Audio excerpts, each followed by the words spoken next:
Hi mga Marco! For today's video, tayo ay mag-ihiyaw ng isda.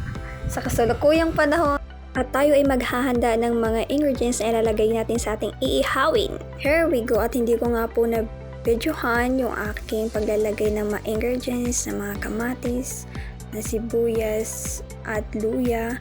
So ayan na po nga, na-prepare na po niya si Kuya RJ ang aking katulong sa pag-iihaw ng isda. So here we go, medyo malapit na natin ilagay ang isda sa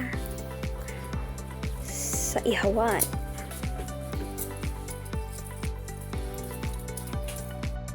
At ayan na nga po, nilagay na natin ang ating isda. So meron po tayong bangus at tilapia. So it's so hard na mag-isa ka lang na walang taga-video.